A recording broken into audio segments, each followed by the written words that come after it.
Nós hoje contamos com o Leandro de Souza, que vai nos falar sobre o tema Como nos preparamos para o ano novo? Boa tarde a todos. Possa Jesus estar sempre presente em todos os corações. Bom, o tema bem a caráter para o dia de hoje, né? Como nós nos preparamos para o ano novo, né? Como é que vocês se prepararam? Pularam 7 ondinhas, vestiram roupa branca? É isso ou não? Tem bem mais coisa para a gente fazer do que essas coisas de superstição, né? Nada contra quem faz, mas nós temos coisas bem mais importantes para pensar. 2018 foi um ano que muita gente reclama, né? Quase todo mundo que eu falo diz que 2018 foi um ano muito chato, muito terrível. Lógico que pela crise econômica que o país passou, muito desemprego, então as pessoas às vezes reclamam bastante do ano. Mas mesmo não tendo sido um bom ano para todos, olhar para trás sempre é uma boa lição para a gente se preparar para o nosso futuro. Então nós vamos começar dando uma olhadinha para trás. 2018, como é que foi para nós? Como foi para vocês? Né? Muita gente diz que ele foi ruim. Para alguns foi bom, claro, né? Mas para muitas pessoas deve ter sido ruim. Mas se a gente imaginar bem, as coisas ruins, ou pelo menos as coisas que nos tiram da zona de conforto, são as coisas que mais nos fazem progredir, não é verdade? Quando que nós aprendemos a inventar remédios, né? Nós aprendemos a inventar remédios quando a doença ia levando nossos entes queridos embora, a medicina progrediu muito, né? Justamente porque a gente saía dessa zona de conforto, que deu uma condição de vida bem melhor, né? Hoje em dia a expectativa de vida no nosso país já está em torno de 80 anos, e muitas pessoas, evidente, aqui no Sul é mais, né? Aqui no Sul acho que está na faixa de 83, 84 anos, né? A média geral do Brasil é que é em torno de 80. E se a gente imaginar que no tempo de Jesus se desencarnava com 30 anos, 35, né? O Conselho dos Anciãos, que se falava na Bíblia, né? Era composto por pessoas de 40 anos, 45. Eu que tenho 62, já ia ser do Conselho dos Matusalém, então, né? Imagino. Então, as coisas ruins ao longo dos anos vão nos fazendo progredir. Nosso desconforto nas cavernas nos ensinou a construir casas, a nossa saudade dos entes queridos que estão longe nos ensinou a viajar, a construir carros, aviões e mais ainda a comunicação. Então, as coisas que às vezes nos tiram da zona de conforto, muitas vezes nos fazem progredir. Por mais que o ano tenha sido ruim, nós temos que nos perguntar o seguinte: nós tiramos lições disso, das coisas que não foram exatamente como a gente imaginava, né? Que lições que nós tiramos disso? Sempre é importante que nós pensemos, porque nós temos o seguinte: toda vez que nós sofremos ou que não estamos bem na zona que nós gostaríamos de estar, na nossa zona de conforto, nós precisamos aprender alguma coisa. O sofrimento, às vezes, é imposto a nós, não por uma punição. Deus não é aquele Deus sanguinário que se mostrava no Velho Testamento, mas sim um Deus de amor. E quando a gente passa por alguma tribulação, a intenção é que nós aprendamos alguma coisa, não por uma mera punição. Então, o importante é que nós tiremos as lições das coisas ruins que nós passamos nessa época. Esse ano foi marcado pela política, radicalismo, né? Eu até brincava bastante que quando acabasse a eleição, porque antes do período da eleição a gente estava numa vibração tal que a gente falava assim: eu vou votar no candidato A, para uma pessoa que ia votar no candidato B já era suficiente para uma discussão interminável e muitas vezes até em tom mais agressivo, a ponto até da presidência da casa ter pedido para não se falar mais disso nos grupos de WhatsApp, aqui dos diversos trabalhos da Casa de Jesus. Então imagina, mesmo dentro da Casa Espírita, ainda assim a gente tinha políticas e radicalismos aqui dentro. Imagina fora, né? Mas, em compensação, tivemos coisas boas, né? Aprendemos bastante ali o valor da ética, da moral, né? Nós estamos vendo, assim, a nossa juventude trazendo novos conceitos. e aqueles que estão ali na velha política, sendo ali caçados pela justiça. Então a gente está vendo ali uma espécie de um mundo um pouquinho modificado, coisa que a gente não via acontecer uns anos antes. A gente sabe que ainda temos muita coisa para arrumar, mas também uma lição importante que temos aprendido aí não só em 2018, mas também nos últimos anos. Certo é que tem muita gente remando contra, mas isso é natural, era bem esperado, né? Se vocês tiverem a curiosidade mais tarde de chegar nos seus lares e darem uma olhada na Gênese de Allan Kardec, foi um livro publicado em 1868, pode começar lá pelo fim, folheando de trás para frente e procurando o primeiro subtítulo, que na verdade é o último, né? Chamado A Geração Nova. Quando Kardec fala isso, ele já anuncia que o nosso planeta estava começaria um processo de transição, que a gente estaria saindo da categoria de mundo de provas e expiações e estaríamos passando para a categoria de regeneração. Para se entender a diferença, o mundo de provas e expiações é um mundo que nós estamos, onde o mal ainda impera, muita gente com bastante coisa para resgatar, muito sofrimento. E o mundo de regeneração é um mundo realmente, como o próprio nome diz, onde ainda existe o mal, mas é minoria, é um mundo muito melhor para se viver, as pessoas vivem com uma fraternidade maior.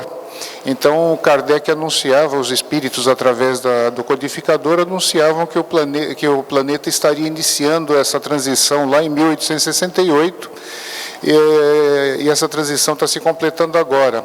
Vamos voltar nesse assunto um pouquinho mais à frente, mas só para a gente entender que transição é essa que Kardec se referia, né?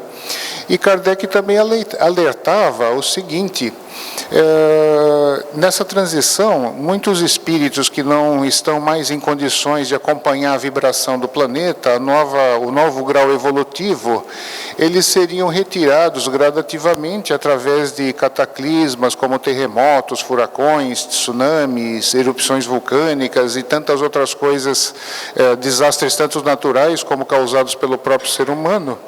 Muitos desses espíritos que não estivessem mais em condições de acompanhar o padrão vibratório que se estabeleceria no planeta, com o bem imperando, né, espíritos ainda renitentes no mal, seriam levados a encarnar em outros planetas, para que não atrapalhem para que eles não atrapalhem a evolução do nosso planeta, né?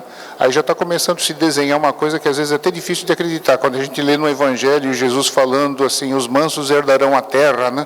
A gente fica pensando, nossa, com tanta violência por aí, como será que isso é possível? Mas a concretização está em breve, aí estamos chegando no processo, na fase final desse processo. E Kardec ainda alertava que muitos desses espíritos que ainda estariam renitentes no mal, que estariam tendo nessa época as suas últimas oportunidades, eles iriam se agarrar às suas condições, a seus cargos, a seus afazeres aqui no planeta, tentando não deixar a situação mudar. Quer dizer, sempre viveram naquela condição fora das leis divinas e procurariam se agarrar a isso, tentando fazer com que isso se perpetuasse. Por isso que a gente está vendo em vários pontos do planeta aqueles partidos de ultradireita tendendo para o nazismo crescerem em países europeus, aqui no continente americano também, pessoas de ultradireita crescendo. Quando a gente relê aquele texto, só faltava Kardec colocar assim, olha, lá em 2018 e 2019, quando vocês verem essas coisas acontecendo, não se espante que são esses espíritos ainda tentando suas últimas oportunidades. São ainda esse pessoal remando contra. Mas não vão conseguir suportar isso muito tempo, né?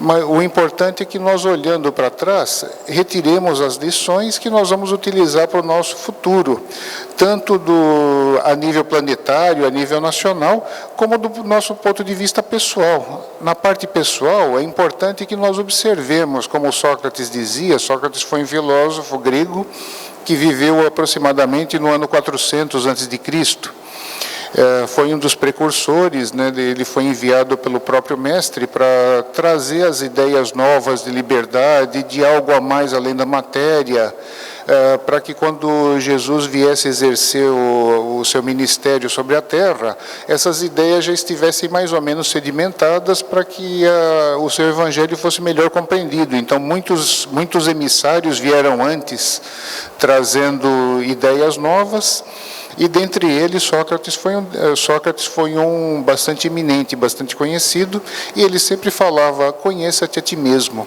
Porque a gente se conhecendo, né, a gente analisando os nossos atos, analisando o que nós mesmos fizemos, é que nós vamos saber até que ponto nós estamos chegando, onde que nós estamos enquadrados, como nós vamos progredir, por que nós sofremos. E para isso basta uma análise. Normalmente a gente costuma sempre procurar nossos problemas nos outros, né? Os outros nos incomodam, meu chefe é chato, meu vizinho é barulhento, e a gente sempre procura os problemas fora, quando na verdade os nossos problemas sempre estão dentro de nós mesmos. Então, por isso que Sócrates recomendava: conheça-te a ti mesmo. E daí nós vamos tirar as lições que nós vamos levar para o nosso próximo ano. Além de olhar para trás, tirando nossas conclusões, o que nós vamos levar para o próximo ano, nós temos que olhar também um pouquinho para frente. Se a gente olhar para frente, em que a gente pensa, né?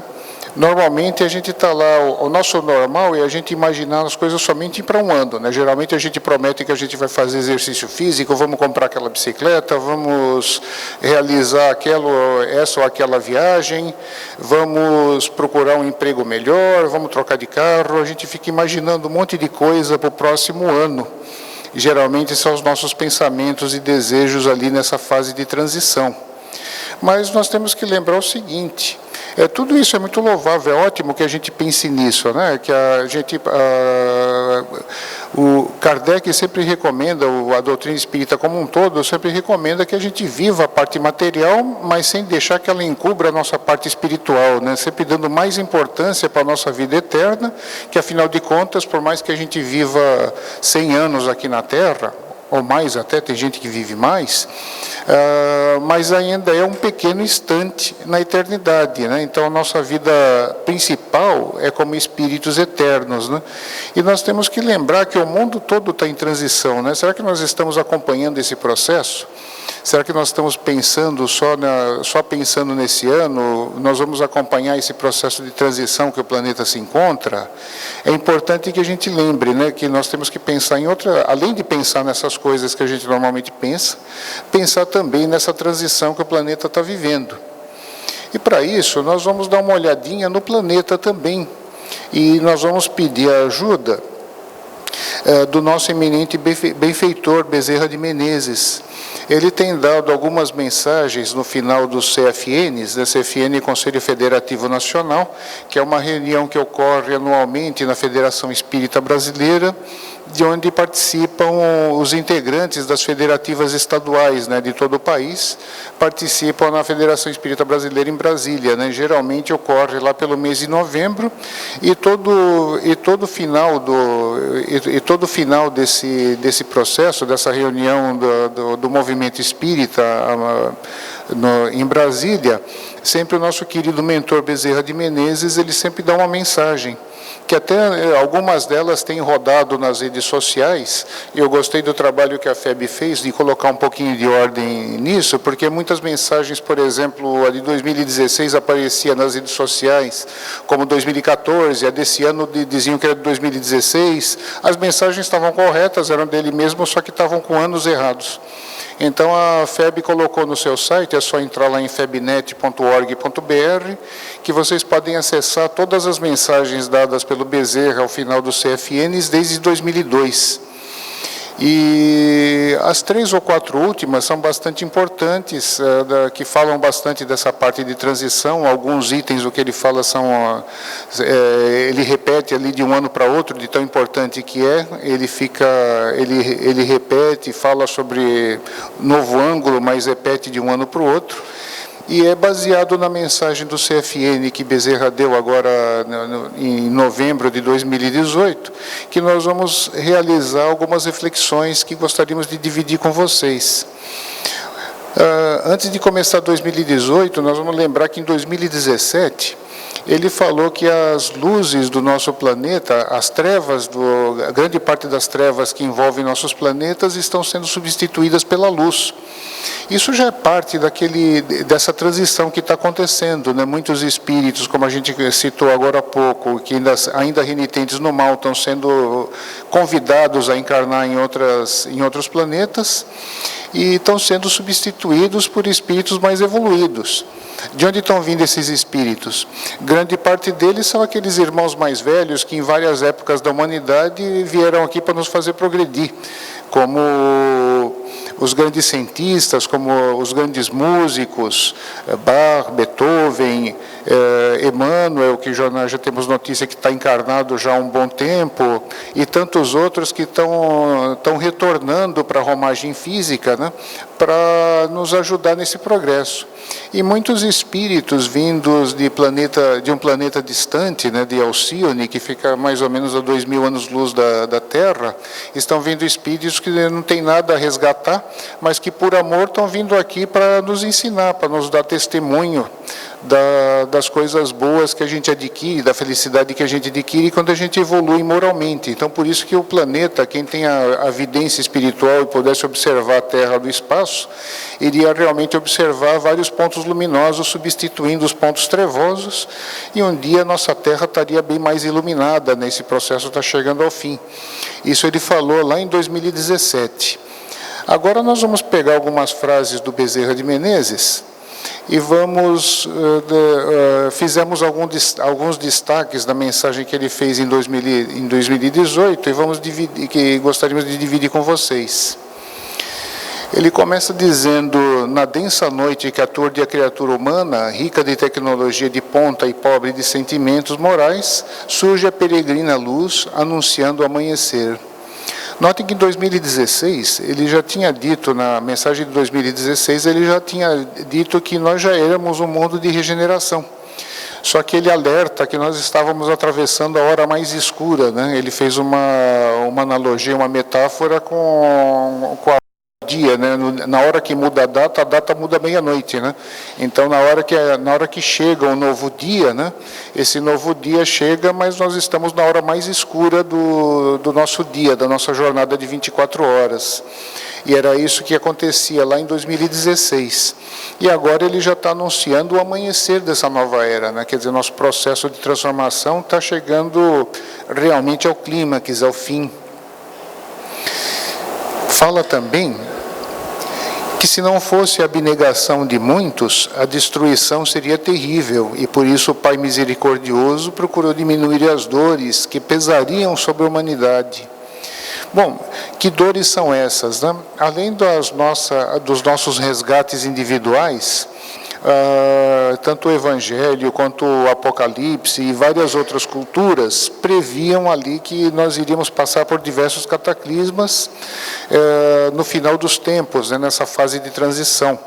Notem que não vai ser como Hollywood, né? Aqueles que esperam que a transição do planeta seja conforme os cineastas de Hollywood enxergam, né? Que a gente dorme de um jeito, acorda de outro, bate um cometa na Terra e devasta tudo. Não vai ser assim. Essa transição, na verdade, já começou lá na segunda metade do século XIX, 1860, 70, essa transição já estava em curso. Então, essa transição é rápida, vamos dizer assim, do ponto de vista do calendário do espírito. Mas o calendário do espírito ele é diferente do nosso, né? O que para os espíritos é muito rápido, né? 100 e poucos anos, 150, 160, é um processo muito rápido. Para nós, 160, para nós encarnados, 160 é bastante tempo. E estavam previstos realmente muitos terremotos, tsunamis, que estão acontecendo, erupções vulcânicas e tal, mas por causa da abnegação de muitos, né? Quer dizer, muita gente trabalhando no bem, o Pai Misericordioso procurou diminuir as dores. Então, ou seja, esses fenômenos vão ser amenizados, foram amenizados, estão sendo amenizados a nível mundial, para minimizar as dores da humanidade por causa do trabalho de várias pessoas que estão abnegadas ali no bem. Então veja qual é a importância do trabalho, né? Tanto do ponto de vista individual de cada um de nós, como do ponto de vista geral da humanidade como um todo, né, do qual nós fazemos parte, e todos os nossos atos influenciam no que está acontecendo com a humanidade como um todo. Ele fala também, anunciaram o momento da grande mudança para o mundo de regeneração. Essa operação fantástica que vem ocorrendo desde os longínquos dias do surgimento da doutrina espírita na Terra, codificada na Terra, e alcança seu clímax nesses gloriosos e atormentados dias. Então, como a gente tinha falado, começou lá no tempo de Kardec e está alcançando o seu clímax, né, o seu ponto máximo, nesses dias em que nós estamos vivendo, nesses dias gloriosos, porque tanta tecnologia que a gente tem, mas que ainda um pouquinho atormentados do ponto de vista emocional e espiritual, né, com bastante coisa para a gente aprender. E essa regeneração, essa transição do planeta, então, ela vem se dando há várias décadas, né, num processo lento, silencioso, que a gente vai começar a ver os resultados disso, então, agora.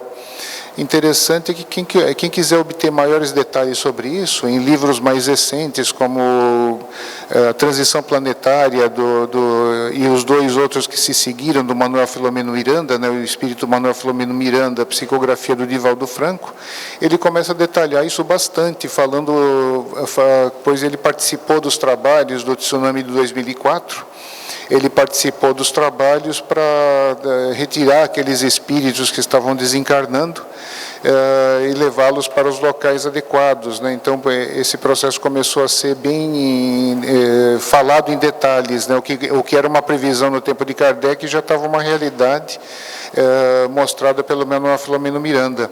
E ele fala também bastante dessa turma que está vindo de Alcione, que estariam encarnando na Terra, e isso estava acontecendo, ele dizia lá em 2004, há uma década, né? Então desde 1994. Muitos desses espíritos que renasceram em nosso planeta estão começando a se apresentar por aí.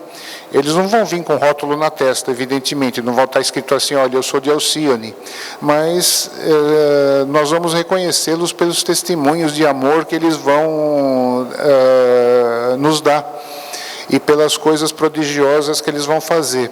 Vez por outra a gente vê aí alguém se destacando bastante. Nesses dias eu estava lendo sobre um menino brasileiro que ele conseguiu autorização da justiça para iniciar seu curso de medicina com 15 anos. Teve que fazer uma prova para provar que ele já conhecia as matérias do colegial, passou e obteve ali autorização da justiça para entrar na universidade com 15 anos para estudar medicina. E tantos exemplos que a gente vê, né? Nos Estados Unidos apareceu um garoto doutor em matemática aos 13 anos, né?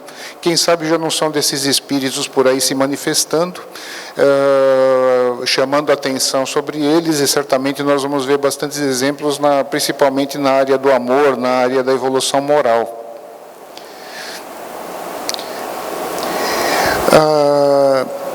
Ele também nos informa que o Brasil, a pátria do Evangelho, fiquei contente com essa mensagem, né, porque às vezes a gente vê tanta coisa acontecer aqui que às vezes a gente chega a duvidar, fala, nossa, será que o Evangelho vai florescer aqui mesmo, como estava previsto, né? Que tudo isso depende dos nossos atos e das nossas escolhas, mas ele trata o Brasil, a pátria do Evangelho, para se despertar do letargo que vem sofrendo, inevitavelmente em consequência da mudança que se opera no planeta. Isso é importante que nós entendamos, porque num primeiro momento que ocorre a mudança, a gente sempre pega a gente meio despreparado, quando a gente não está com a mente voltada para aquilo, e às vezes a gente não entende direito o que está acontecendo. A gente pode fazer uma comparação bem grosseira com o que acontece na vida profissional das pessoas, principalmente quando vem automação, por exemplo, né? Automação, às vezes o pessoal diz assim, a automação tira um monte de empregos, e é verdade, ela tira um monte de empregos que às vezes são substituídos por coisas automáticas, robôs, computadores, enfim, todo o automatismo que nós estamos vivendo hoje. Em compensação, ela gera um monte de outros, que não existiam antes também, como esses dias eu estava olhando uma estatística, dizia que daqui a 10 anos, 60% dos empregos que vão existir ainda não existem hoje. Quer dizer, são funções que ainda não estão listadas hoje de tanta coisa nova que vai surgir. Só que às vezes a pessoa que é pega ali naquele meio tempo, que estava ali fazendo uma função que de repente é substituída por um robô, por uma automação, às vezes é pega meio de surpresa, não sabe bem o que está acontecendo, fica com dificuldade de arrumar emprego, depois que vai se tocar, peraí, aquele emprego que eu tinha não existe mais, eu preciso me estudar, me qualificar para fazer outra coisa. Aí quando ele desperta para esse momento, entende o que está acontecendo. Então o Bezerra fala que isso está acontecendo no nosso país, parece que nós estamos despertando e começamos a entender a inevitável consequência da mudança que está ocorrendo no planeta, a mudança para melhor, inclusive, né?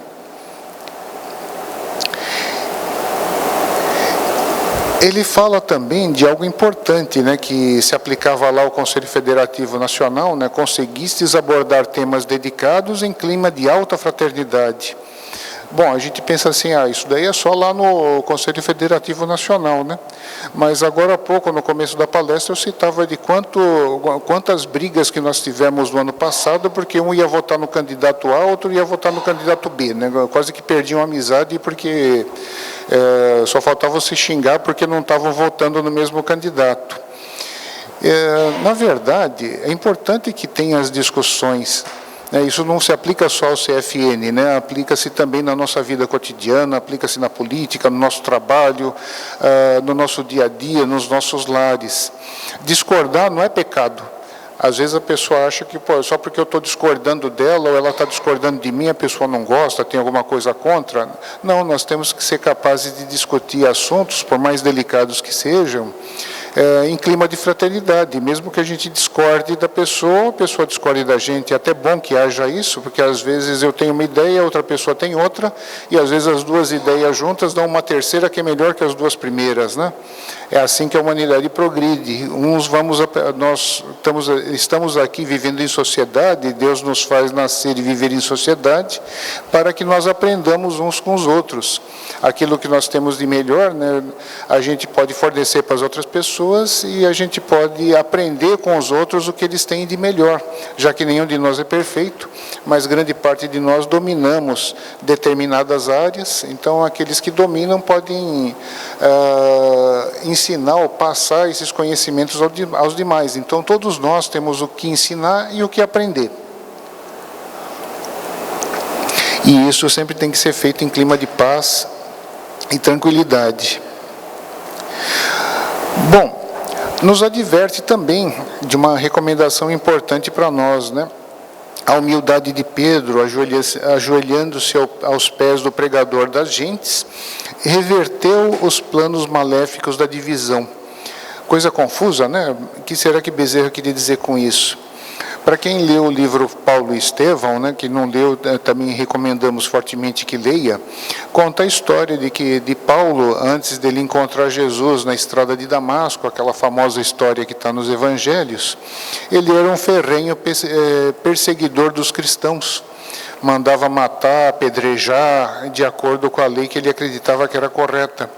Depois que ele teve a visão de Jesus na entrada de Damasco, às portas de Damasco, ele passou 2 anos no deserto meditando e volta resolvido a divulgar o Evangelho. Só que imagina que os outros cristãos, né, Pedro, João, Tiago, deviam estar apavorados com ele, né, que eles falam, esse cara está chegando, até ontem, até uns dias atrás, ele é um perseguidor de cristãos, será que ele não está se aproximando da gente para dar um jeito de nos prender e nos apedrejar? E tinham lá interpretações diferentes do Evangelho, e estava assim, o grupo estava tendendo a se dividir, falar, vamos um para um lado, outro para o outro. Isso daí só não acontece aqui não, né? Não acontece aqui no nosso país, nem na nossa casa espírita, assim, de um não concordar com o presidente ou com o diretor de departamento e ir para outra casa espírita, não, né? Acontece em outras casas espíritas aí fora, em outros locais, mas não aqui, não é verdade? E Pedro, dentro da sua humildade, quando ele viu aquele momento grave, né, que estava para se dividir as grandes forças do cristianismo, ele se ajoelha ao pé de Paulo e reverte toda essa história da divisão, e eles acabam se unindo suas forças, e resultou nessa maravilhosa pregação do Evangelho, que Paulo foi uma peça importantíssima, assim como Pedro, Tiago e os demais apóstolos, aquele grupo famoso chamado os 200 da Galileia, que, né, tudo isso, esses detalhes, vocês podem encontrar no livro Paulo e Estevão, né? Então eles nos alertam também sobre a divisão. Enquanto estivermos unidos, né, unindo nossas forças no bem, mais uma coisa para a gente pensar para o nosso ano novo, nós vamos reverter os planos das entidades das trevas, que, lógico, estão sempre tentando nos dividir. Dividindo é mais fácil deles nos combaterem. Às vezes a gente pensa assim, puxa, aquele pessoal da casa espírita está tudo lá, imune, nada acontece com eles. Não, muito ao contrário.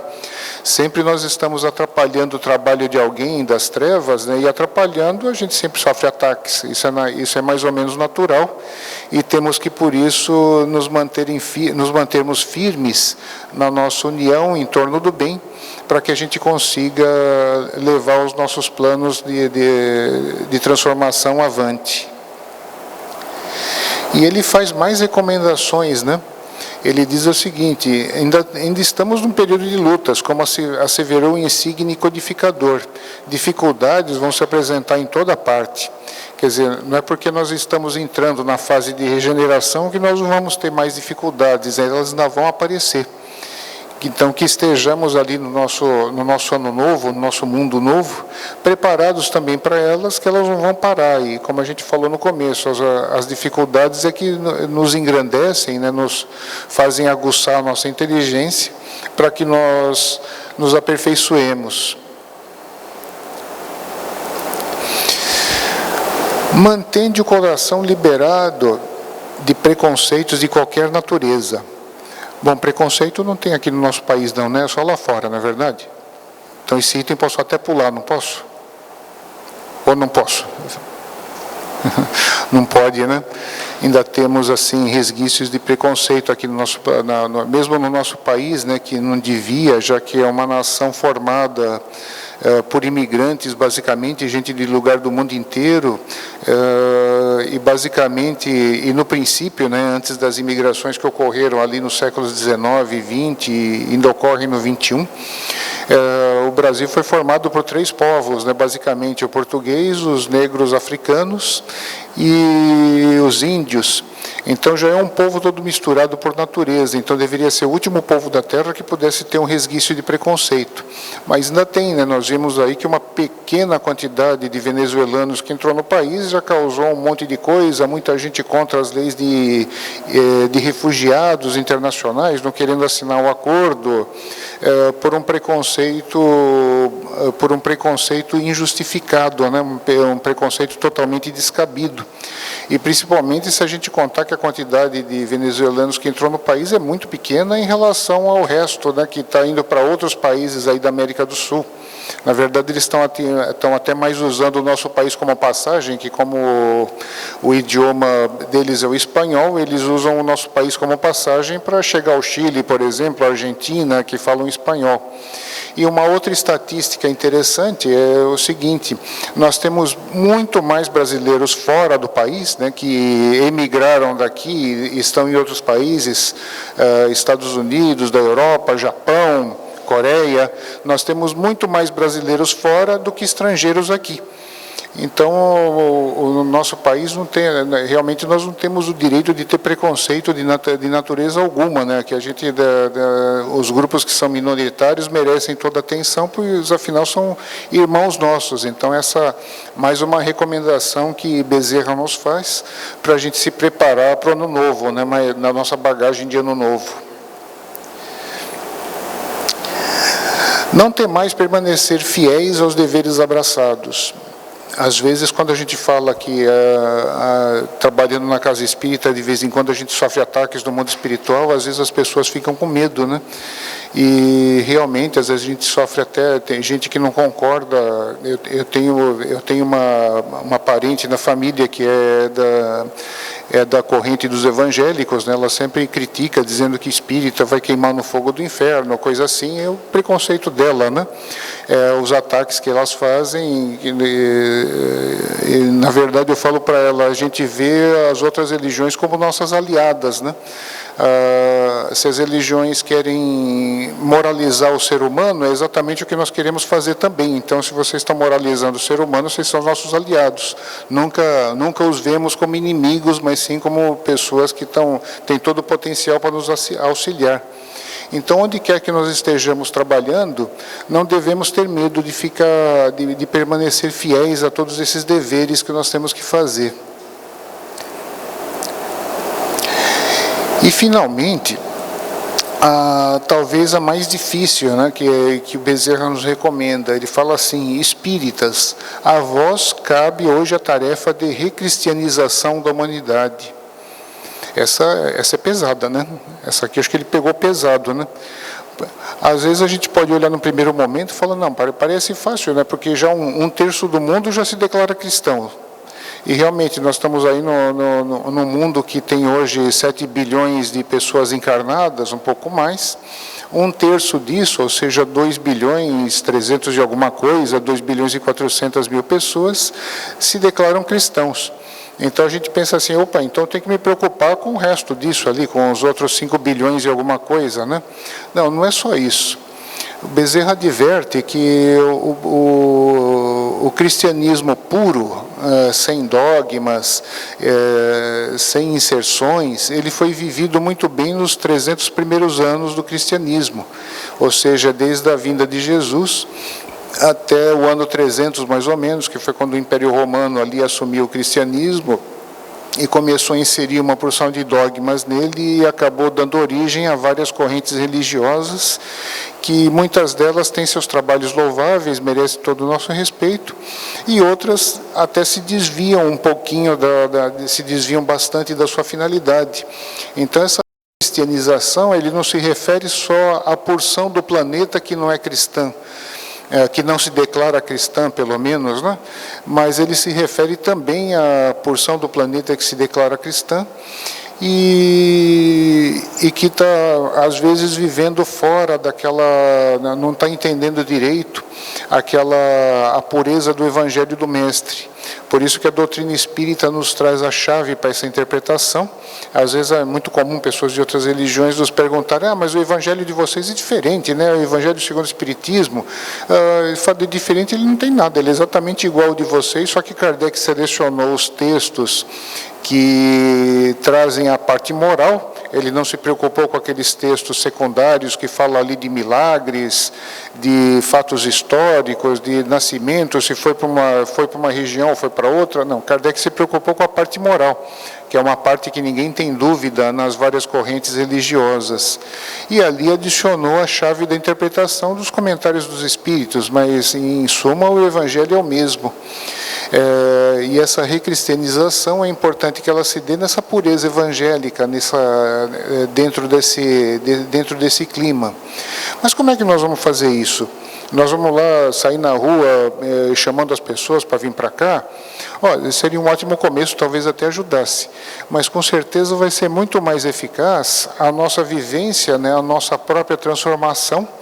Porque, na verdade, um planeta, uma sociedade, ela só se transforma quando nós nos transformamos. Quando nós olhamos para dentro de nós mesmos, olhamos o que está atrapalhando o nosso progresso e começamos a vivenciar o lado bom, começamos a entender o que estamos fazendo de errado, o que estamos fazendo que está nos infelicitando, retardando o nosso progresso, e começamos a nos transformar. Mas o outro não se transformou, tá? Daí é um problema do outro, não é meu. O nosso problema, né, o problema individual de cada um de nós, é nós nos transformarmos. Isso sim vai iluminar a humanidade, vai levar o exemplo, vai levar o amor, e assim nós vamos estar realizando essa tarefa de recristianização da humanidade, começando por nós próprios, né? Notem que dentro desse processo evolutivo que está ocorrendo, dessa transformação que o planeta está passando, nós podemos dividir, para a gente entender um pouquinho melhor como ocorrem todos os processos de mudança, né? Nós vamos encontrar basicamente 3 tipos de pessoas. Aquelas pessoas que não aceitam a mudança, que ficam tentando evitá-la a todo custo, remando contra, se esperneando, para que a mudança não ocorra.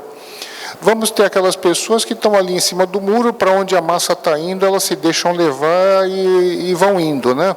Então essa vai ser uma grande maioria que vão acabar acompanhando ali, mesmo sem saber direito porquê, sem entender por que está acontecendo, mas vamos dizer assim, está todo mundo indo para lá, eu vou para lá também.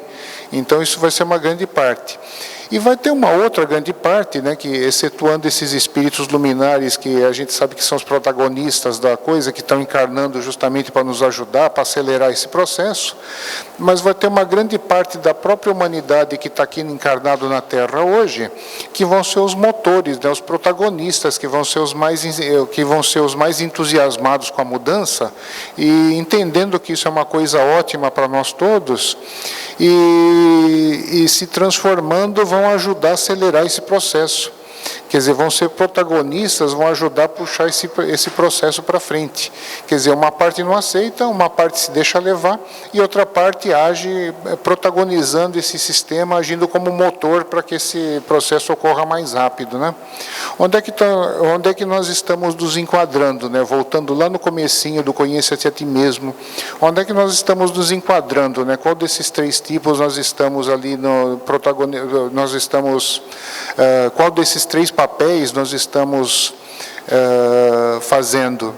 Então, conforme a nossa resposta, nós já sabemos o que nós precisamos fazer, né?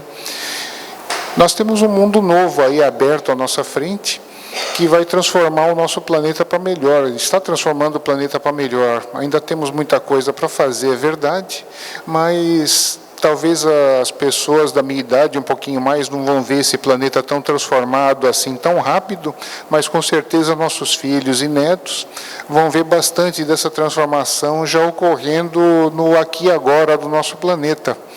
Quanto mais rápido a gente fizer isso, mais rápido nós seremos felizes. E não esqueçamos que esperamos que a gente tenha o direito de voltar para esse planeta na nossa próxima encarnação, e nós vamos encontrar com certeza um mundo bastante transformado, onde nós vamos ver ali o resultado dessa operação fantástica que os espíritos estão fazendo, né, por ordem de Jesus. Lembrando que nós estamos numa grande nave espacial chamada Terra, que Jesus é o piloto, né? Ele que está dirigindo esse planeta. Às vezes a gente estraga bastante o que ele tenta colocar para acontecer mais rápido, né? A gente acaba retardando, mas com certeza ele ainda está no leme. E mesmo com os nossos desmandos, as coisas que a gente demora para entender, ele vai corrigindo os rumos e o nosso planeta está indo para melhor. Então, essa é a bagagem que nós estamos precisando colocar em nossos corações para que sejamos nós também protagonistas dessa história. E que possamos sermos felizes mais rapidamente através da nossa própria transformação. Agradecemos bastante a atenção de vocês, desejamos a todos um ótimo ano novo. Aliás, o mais certo é a gente desejar para todo mundo um feliz mundo novo, que afinal de contas é isso que está acontecendo agora no nosso planeta. Muita paz a todos, muito obrigado.